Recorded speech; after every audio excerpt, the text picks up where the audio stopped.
नमस्कार, आपण पाहता TV9 मराठी. मी प्रज्ञा. पाहणार आहोत न्यूज टॉप 9. सुरुवातीला कोरोना वाढी संदर्भातल्या 9 बातम्या.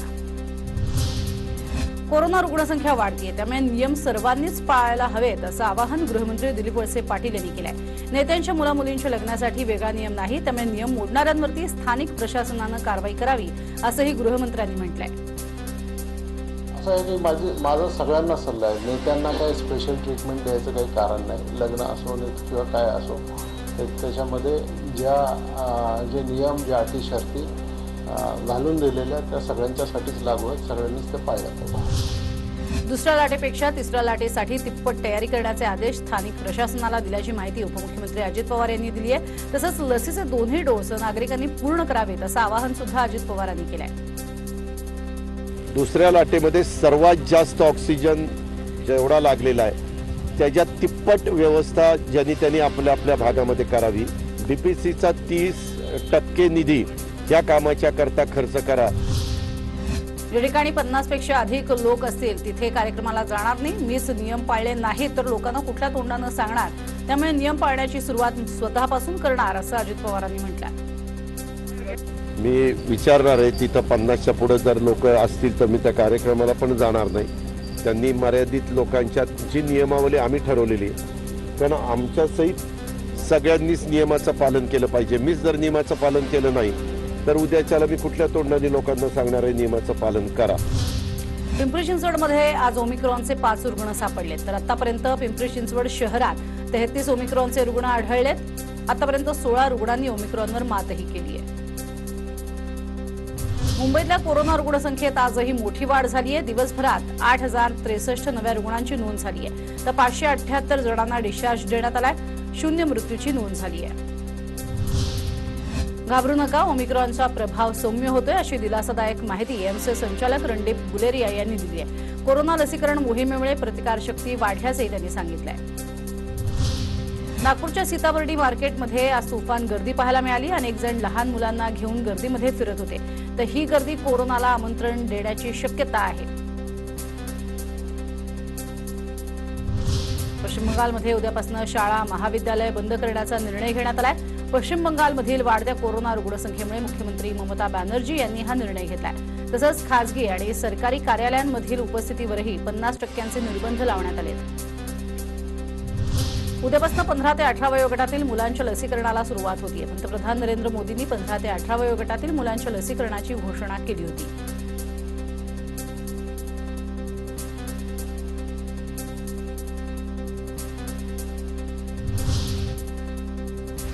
पाहुयात 9 राजकीय घडामोडी न्यूज टॉप 9 मधून. एनसीबीचा फर्जीवाडा अजूनही सुरूच आहे असं म्हणत नवाब मलिकांनी एनसीबीवर निशाणा साधलाय. मागील तारखांच्या पंचनाम्यावर सही करण्यासाठी एनसीबीकडनं पंचांवर दबाव टाकला जातोय असा आरोप मलिकांनी केला. या प्रकरणी त्यांनी एक कथित ऑडिओ क्लिप जाहीर केली आहे.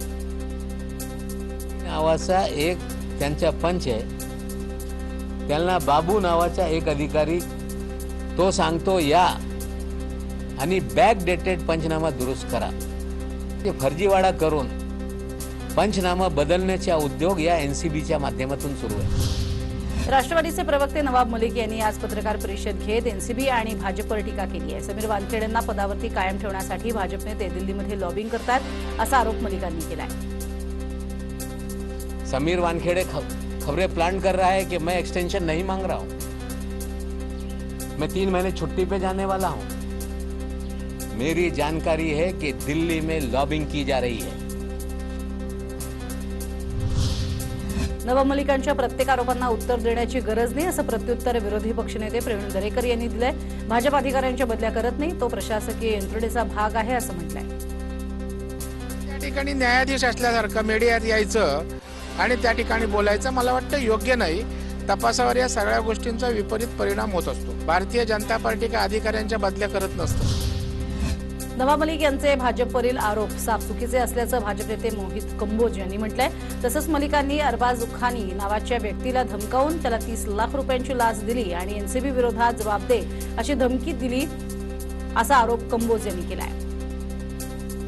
अब्बास खानी नाम के शख्स को नवाब मलिक ने बुलाकर 30 लाख रुपए रिश्वत देने का काम किया और एनसीबी के खिलाफ वो अपना बयान दें, उनको धमकाया. और अगर तुम ऐसा नहीं करोगे तो महाराष्ट्र में तुम्हारी जान को खतरा है, ऐसा उनको पूरी धमकी दी गई। मुंबई महापालिकेच्या आश्रय योजनेतील कथित घोटाळ्याची आता लोकायुक्तांमार्फत चौकशी होणार आहे। राज्यपाल भगतसिंग कोश्यारी यांनी हे प्रकरण आता लोकायुक्तांकडे पाठवलंय।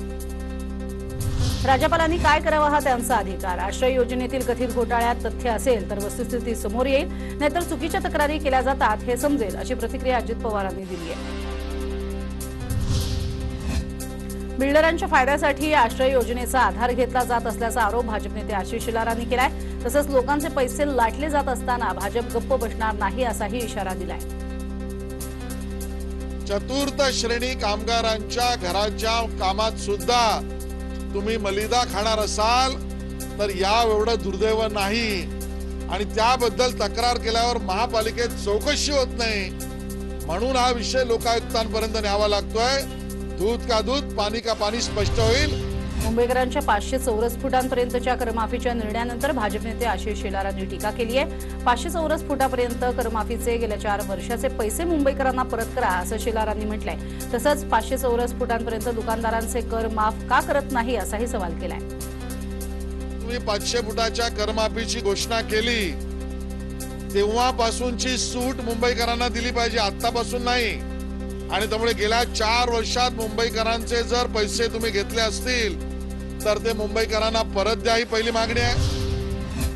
उपमुख्यमंत्री अजित पवारांनी केंद्रीय मंत्री नारायण राणे यांना टोला लगावलाय। सिंधुदुर्ग जिल्हा बँक ज्यांच्या ताब्यात गेली आहे त्यांनी चांगलं काम करावं, तसंच राणेंनी इतरांची उणीधुणी काढण्यापेक्षा ते केंद्रात मंत्री आहेत त्यांनी सुद्धा निधी आणावा, कामं करावीत असं अजित पवार म्हणाले।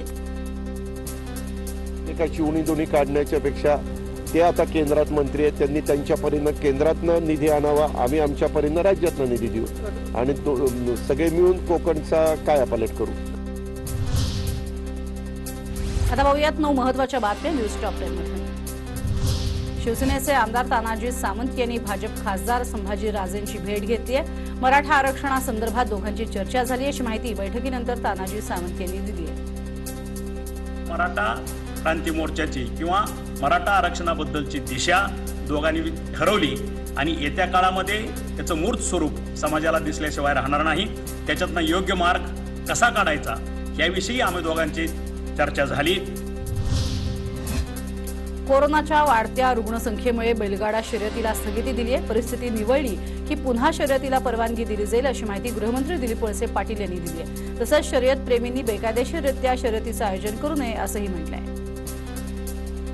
ओमायक्रॉनच्या प्रादुर्भावामुळं काही निर्बंध लावण्याचा निर्णय घेतला। ज्या वेळेला परिस्थिती पुन्हा अनुकूल होईल त्यावेळेला जरूर बैलगाड्याच्या या शर्यती भरवल्या जातील।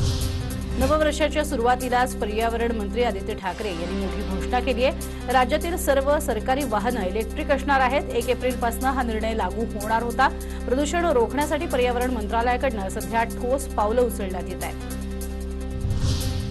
गृहमंत्री दिलीप वळसे पाटलांनी विशिष्ट समाजातील महिलांना टार्गेट करणाऱ्या वादग्रस्त ॲप प्रकरणी दखल घेतली आहे। तसंच या प्रकरणाचा तातडीनं तपास करून कारवाई करण्याचे आदेश दिलेत। वेबसाईट सुरू करून त्याच्यामधून काही विशिष्ट समाजातल्या महिलांना अशा प्रकारे एक वाईट त्यांच्याबद्दल लिहिलं जातं। या संदर्भामध्ये जे गुन्हे दाखल झालेले आहेत त्याचा संपूर्ण तपास करून आरोपींना शोधून त्यांच्यावर आवश्यक ती कारवाई करण्यात येईल। शिवसेना खासदार प्रियंका चतुर्वेदी यांनी एका वादग्रस्त ॲप विरोधात मुंबई पोलिसात तक्रार दाखल केली आहे। या ॲपवरनं मुस्लिम महिलांची बदनामी केली जात असून आरोपींना त्वरित अटक करावी अशी मागणी त्यांनी केली आहे। एनसीबी अधिकारी समीर वानखेडे यांनी गोव्यामध्ये मोठी कारवाई केली आहे। गोव्यातील बार्डेज इथे मोठ्या प्रमाणात ड्रग्ज जप्त केले तर ड्रग्जची विक्री करणाऱ्या एका स्थानिक आणि परदेशी महिलेला अटक केली आहे। सामाजिक न्याय मंत्री धनंजय मुंडे यांनी पंकजा मुंडेंना मेसेज केलाय। पंकजा मुंडे यांना कोरोनाची लागण झाल्यामुळे धनंजय मुंडेंनी त्यांची विचारपूस केली आहे। भाजप आमदार प्रसाद लाड यांच्यावरती प्रदेश भाजपनं मोठी जबाबदारी सोपवली आहे। मन की बात राज्यभरात पोहोचवण्याची जबाबदारी प्रसाद लाड यांच्यावरती सोपवण्यात आली। उद्यापासून 30 जानेवारीपर्यंत हा कार्यक्रम पार पडणार आहे। सीडीएस बिपिन रावत यांचं हेलिकॉप्टर क्रॅश होण्यामागे खराब हवामान हे प्रमुख कारण असल्याचा निष्कर्ष काढण्यात आलाय अशी माहिती आहे। एअर मार्शल मानवेंद्र सिंग यांच्या नेतृत्वाखालील चौकशी समितीनं आपला अहवाल कायदा विभागाकडे पाठवलाय. येत्या आठवड्यात हा अहवाल हवाई दल प्रमुखांकडे सोपवला जाणार आहे.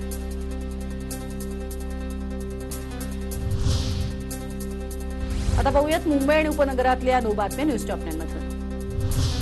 आशिष शेलार यांनी मुंबईकरांना भरकटवण्याची सुपारी घेतली आहे. ही त्यांची पोटदुखी आहे म्हणून ते आग लावण्याचं काम करतायत, अशा शब्दात मुंबईच्या महापौर किशोरी पेडणेकरांनी शेलारांवर टीका केली आहे. मुळामध्ये ही त्यांची पोटदुखी आहे. आज आपण इतकं मुंबईकरांना चांगलं देण्याचा प्रयत्न करतोय. आधी त्यांना वाटलेलं हे होणारच नाही आणि जे आता शक्य झालंय तर कुठे ना कुठे भांडणं लावायची आणि मुंबईकरांना गुमराह करण्याचं काम आशिष शेलारांनी सुपारी उचललेली आहे. मुंबई पाठोपाठ ठाणे महानगरपालिका हद्दीतील 500 चौरस फुटांपर्यंतच्या घरांबाबत करमाफीचा निर्णय लवकरच होणार आहे. ठाण्याचे महापौर नरेश म्हस्के यांनी याबाबत माहिती दिली आहे. तर या निर्णयामुळे ठाणेकरांना सुद्धा लवकरच मोठा दिलासा मिळणार आहे. धारावीमध्ये आज कोरोनाचे 60 नवे रुग्ण सापडलेत, तर दादरमध्ये 102 नवे रुग्ण आढळलेत. माहीममध्ये 112 रुग्ण सापडलेत. भाजप नेते हर्षवर्धन पाटील यांच्या पाठोपाठ त्यांच्या कन्या अंकिता पाटील यांनाही कोरोनाची लागण झाली आहे. अंकिता यांनी ट्विटरवरून ही माहिती दिली आहे. गेल्याच आठवड्यात मुख्यमंत्री उद्धव ठाकरे यांचे पुतणे निहार बिंदू माधव ठाकरे आणि अंकिता विवाह बंधनात अडकले आहेत. मुंबईच्या राणीबागेमध्ये आज तुफान गर्दी पाहायला मिळते. प्रशासनाकडनं गर्दी न करण्याचं आवाहन करूनही नागरिकांनी कोरोनाच्या नियमांना हरताळ फासला. उद्यापासून हार्बर मार्गावरती मध्य रेल्वेच्या वतीनं वातानुकूलित उपनगरीय लोकल सेवा सुरू होणार आहे. छत्रपती शिवाजी महाराज टर्मिनस ते गोरेगाव दरम्यान एसी लोकल धावणार आहे. एसी लोकल सुरू केल्यामुळे मुंबईकरांचा प्रवास आणखी आरामदायी होईल. राज्यातील सर्व शिवभोजन थाळी केंद्रावर आता सीसीटीव्हीची नजर असणार आहे. 31 जानेवारी 2022 अखेरपर्यंत सीसीटीव्ही कॅमेरे बसवण्याचे आदेश सर्व शिवभोजन थाळी केंद्राच्या संचालकांना देण्यात आले. विरा रोड पोलिसांनी एका युवकाला अवैध पिस्तूल आणि काडतूस बाळगल्याप्रकरणी अटक केली आहे. तसंच त्याच्याकडनं एकूण 8 पिस्तूल 14 जिवंत काडतुसासह मुद्देमाल जप्त केलाय. कल्याणमधल्या उंबर्डे घनकचरा प्रकल्पास स्थानिकांचा प्रचंड विरोध सुरू आहे. नागरिकांच्या या विरोधाला शिवसेना आमदार विश्वनाथ भोयर यांनी समर्थन दिलंय.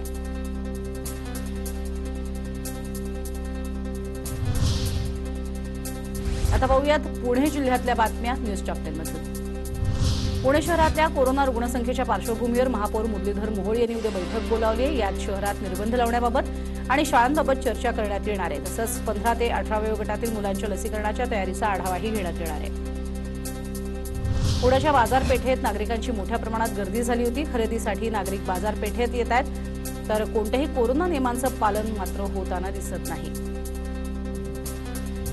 पुणे जिल्ह्यातील कार्ला एकविरा देवीच्या दर्शनासाठी भाविकांनी मोठी गर्दी केली. तसंच महामार्गावर सुद्धा वाहतूक कोंडी झालेली पाहायला मिळाली.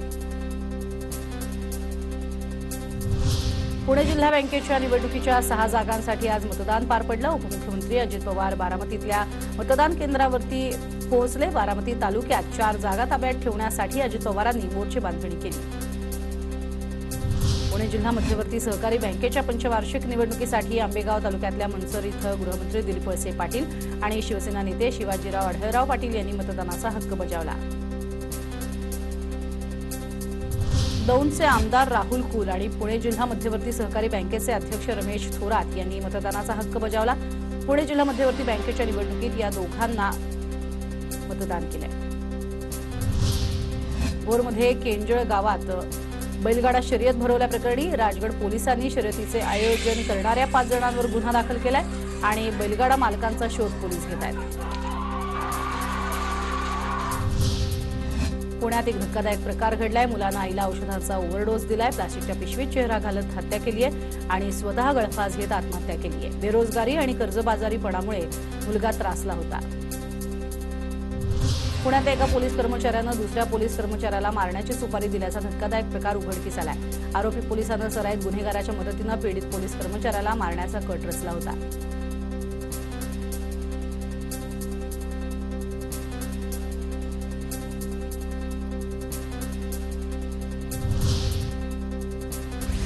आता पाहणार आहोत मेट्रो सिटीतल्या महत्त्वाच्या बातम्या न्यूज टॉप 9 मध्ये. घरांच्या मालमत्ता कर माफीवरनं काँग्रेस नेत्या हे आशिष देशमुखांनी महाविकास आघाडी सरकारला घरचा आहेर दिलाय. मालमत्ता कर माफीचा निर्णय हा केवळ मुंबईलाच का, नागपूरला का नाही, असा सवाल केलाय.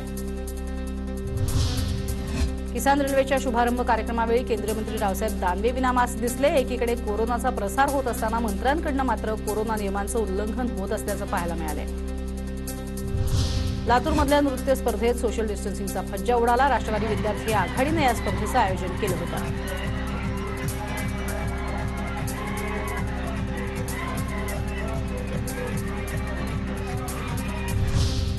महापालिका निवडणुकीच्या तोंडावर मुंबईप्रमाणेच नाशिकमध्ये 500 स्क्वेअर फुटांपर्यंतच्या घरांना घरपट्टी माफ करण्याचा निर्णय घेण्याच्या हालचालींना वेग आलाय.